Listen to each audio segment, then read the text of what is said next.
Nesēdi telefonā, tavas 30 sekundes var prasīt kādam dzīvību.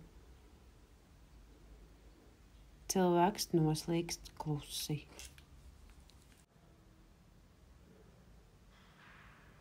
Iekrītot ūdenī, saglabā mieru, centies atbrīvoties no smagajām drēbēm un peldi uz krastu. Ja sarauj krampi, saglabā mieru, apgulies uz muguras, atpūties, ja vari pasauc kādu palīgā un peldi uz krastu. Padomā, pirms lec uz galvas. Vienmēr pārliecinies, vai peldvieta ir droša. Jebkurš priekšmets, kas atrodas krastā, var izglābt kādam dzīvību. Nebaidies palīdzēt.